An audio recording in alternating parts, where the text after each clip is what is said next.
बोरियलिस नाम का एक माइनिंग शिप अंतरिक्ष के सन्नाटे में माइनर्स और क्रायोपॉड्स को लेकर जा रहा था। इन माइनर्स को अपने ठिकाने तक पहुंचने में अभी 4 साल बाकी थे।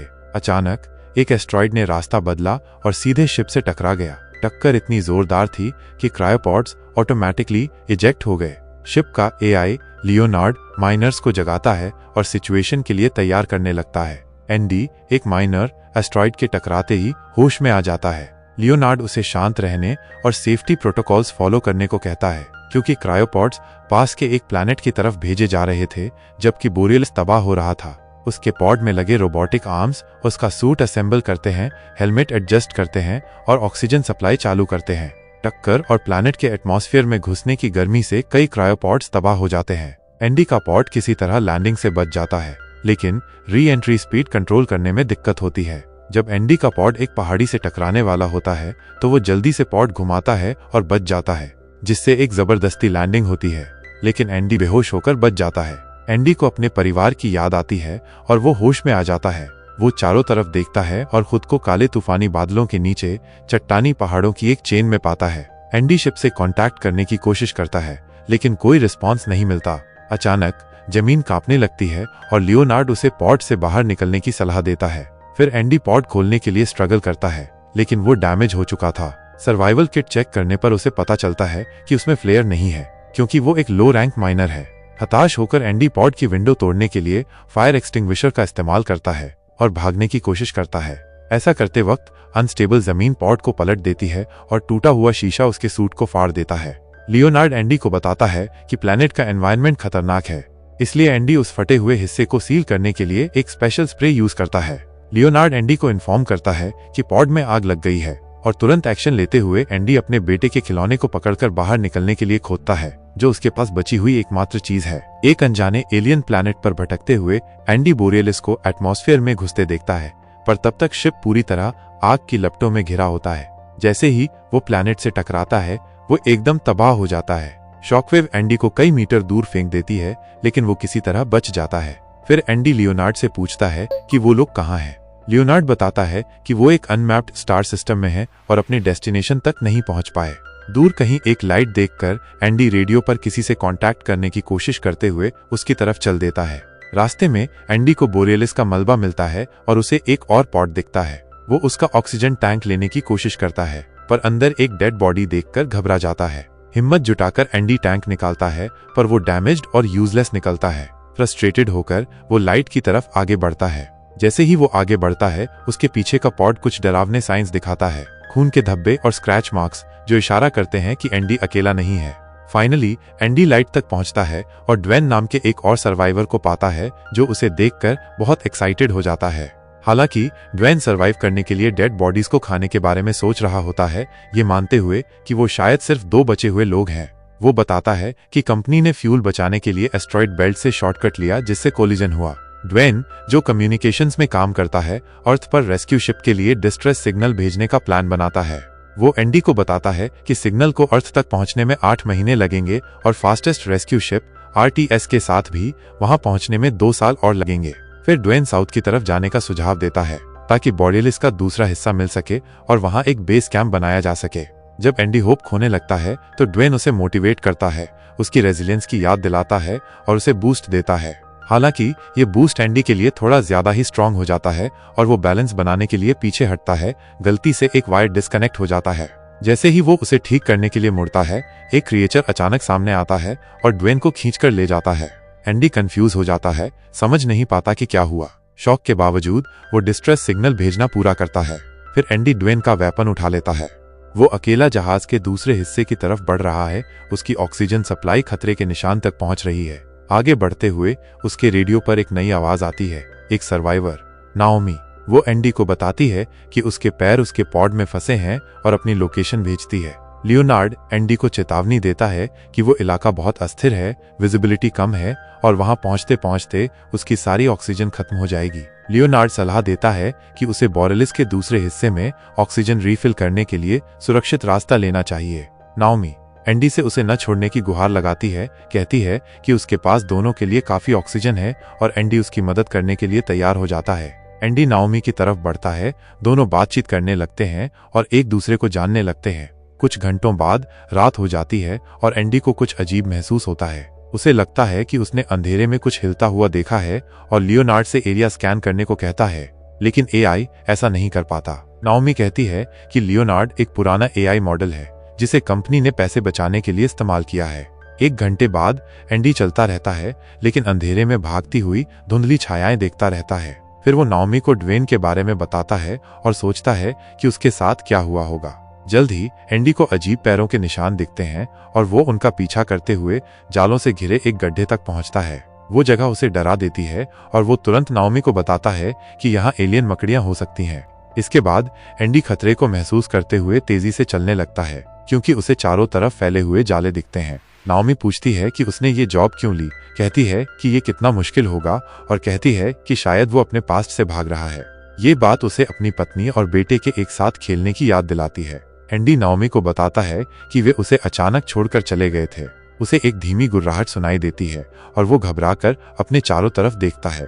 फिर लियोनार्ड एंडी को उसकी तरफ आ रहे कई ट्रैकर्स के बारे में अलर्ट करता है। अजीब बात है कि ट्रैकर्स उन क्रू मेंबर्स के हैं जो पहले ही मर चुके हैं। ट्रैकर्स के करीब आने पर एंडी विजिबिलिटी के लिए एक फ्लेयर फायर करता है। फ्लेयर से एरिया रोशन हो जाता है, जिससे बिच्छू जैसी पूंछ वाली विशाल मकड़ियां उनकी तरफ बढ़ती हुई दिखती हैं। डरा हुआ एंडी अपनी जान बचाने के लिए भागता है, लेकिन बैलेंस खोकर जमीन में एक दरार में गिर जाता है। मकड़ी ऊपर से उसका पीछा करती है। उसके पैर खतरनाक रूप से करीब होते हैं। फिर एंडी कई मीटर नीचे एक चट्टान के किनारे पर गिर जाता है। चमत्कारिक रूप से वो बच जाता है, बस एक धागे पर लटका हुआ। ऊपर की विशाल मकड़ी गुस्से में दहाड़ती है, लेकिन उसका पीछा नहीं करती। एंडी नाओमी को मकड़ियों के बारे में बताता है और वो डरावना सच बताता है कि ट्रैकर्स उन क्रू मेंबर्स के हैं जिन्हें वो जीव चट कर गया और अब वो उसके पेट में है। फिर एंडी को पता चलता है कि उसके सूट से ऑक्सीजन लीक हो रही है और वो अपनी बची हुई सीलिंग स्प्रे से छेद बंद करता है। अचानक ड्वेन की आवाज रेडियो पर आती है। वो एंडी और नाओमी को बताता है कि वो विशाल मकड़ियों से लड़ रहा है। नाओमी एंडी से ड्वेन की हेल्प करने को कहती है, लेकिन एंडी हिचकिचाता है, कहता है कि ड्वेन के पास ज्यादा ऑक्सीजन है। गिरने की वजह से एंडी का जीपीएस खराब हो जाता है, इसलिए नाओमी रेडियो से उसे ड्वेन तक गाइड करती है। एंडी को फाइनली ड्वेन का फ्लेयर दिखता है और वो उसके पास पहुंचता है, पर उसे अटैक होते हुए पाता है। ड्वेन चिल्लाता है कि उसके पास एक प्लान है, पर इससे पहले कि वो कुछ कर पाए, एक मकड़ी उस पर झपट पड़ती है। एंडी एक पॉड के पीछे छिप जाता है, बेबस होकर देखता है जब मकड़ी ड्वेन को खा जाती है। एक और मकड़ी एंडी को सूंघने लगती है, लेकिन नाओमी पास के एक पॉड की लाइटें ऑन करके उसे डिस्ट्रैक्ट कर देती है। एंडी मौका देखकर दूसरे पॉड में छिप जाता है, पर अंदर उसे एक सड़ी हुई बॉडी मिलती है। फिर एंडी नाओमी से उसके पॉड की लाइटें ऑफ करने की रिक्वेस्ट करता है, पर उसके पास एक और आइडिया होता है। वो अपने पॉड की सारी लाइटें एक साथ ऑन कर देती है, जिससे मकड़ियां उसकी तरफ अट्रैक्ट हो जाती हैं और एंडी को भागने का चांस मिल जाता है। फिर भी 2 मकड़ियां उसका पीछा करती हैं, जब तक कि वो एक धुंधले एरिया में लड़खड़ा नहीं जाता। एंडी नाओमी को तुरंत अपना पॉड छोड़ने की वार्निंग देता है, पर वो उसे बताती है कि वो अभी भी फंसी हुई है। नाओमी पैनिक करने लगती है, इसलिए एंडी एक सूदिंग सॉन्ग गाता है जो वो अपने बेटे को सुनाता था। बाद में नाओमी कंफर्म करती है कि ड्वेन मर चुका है और वो प्लेनेट पर बचे हुए लास्ट 2 सर्वाइवर्स हैं।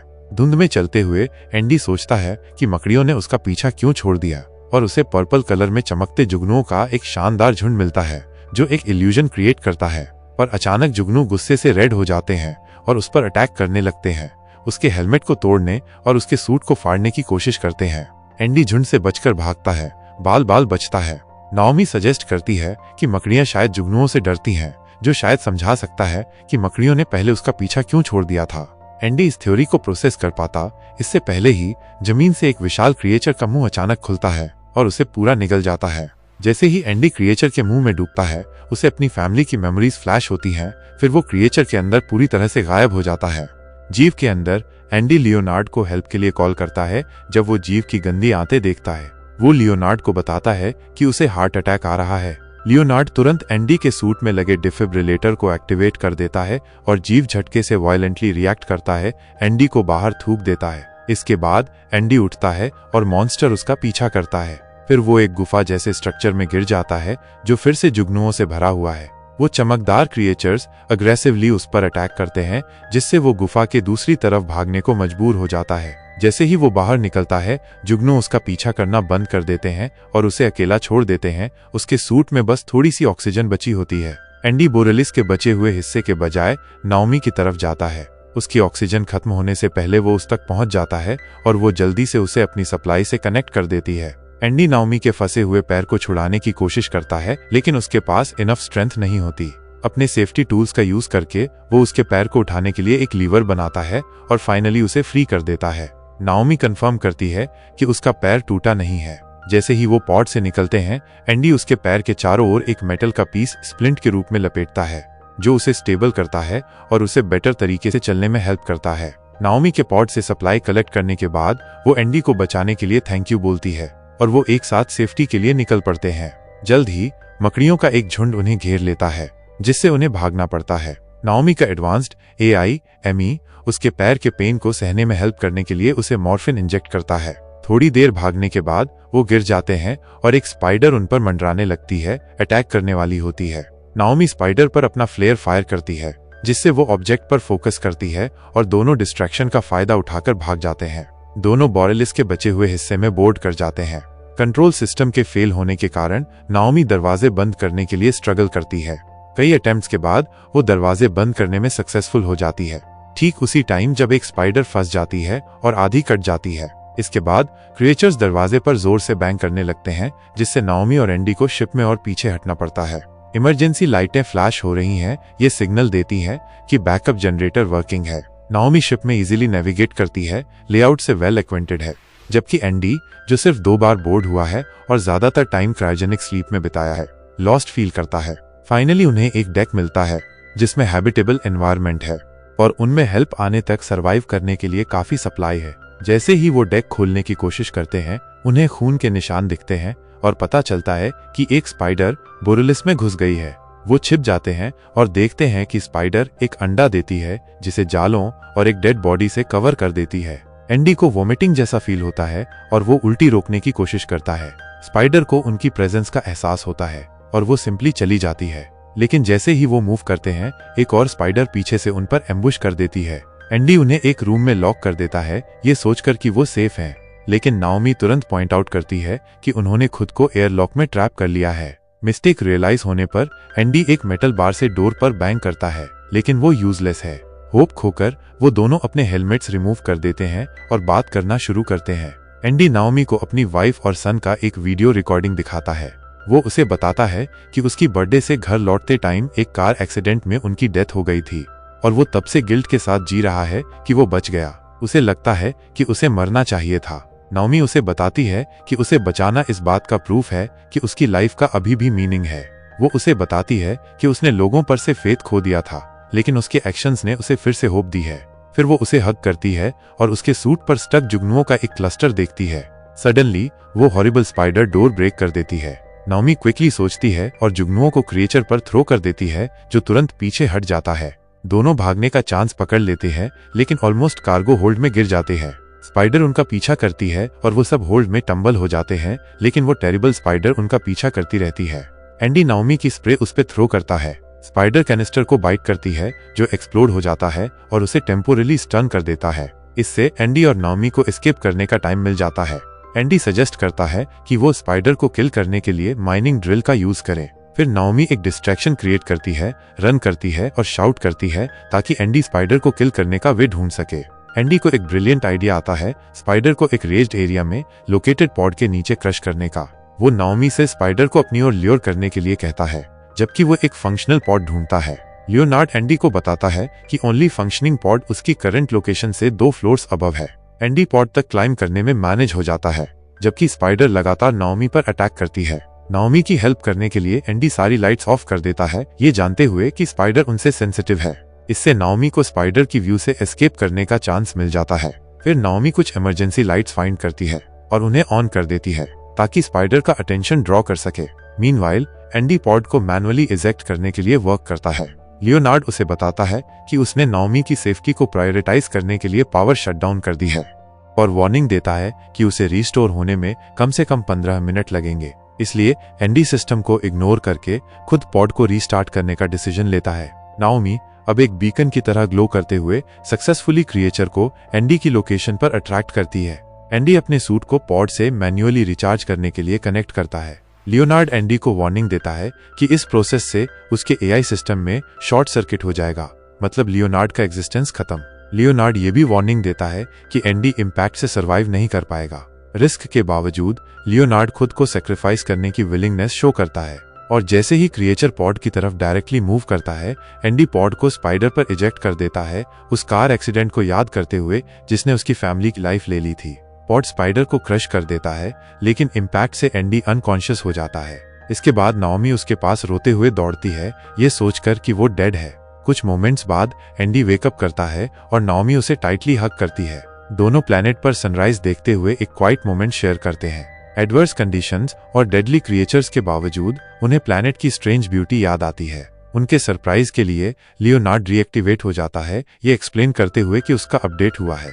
एंडी रिलीफ में स्माइल करता है और लियोनार्ड उनके लिए एक ब्यूटीफुल सॉन्ग प्ले करता है। हैंड इन हैंड एंडी और नाओमी फ्यूचर की तरफ देखते हैं। जो एक शॉर्ट क्रायोजेनिक जर्नी के रूप में शुरू हुआ था, वो सर्वाइवल के लिए एक बैटल बन गया है। अब उन्हें रेस्क्यू शिप के लिए लगभग 2 साल तक वेट करना है, ये मानते हुए कि डिस्ट्रेस मैसेज अर्थ तक पहुंच गया है। और फिल्म उन्हें प्लैनेट को देखते हुए एंड होती है।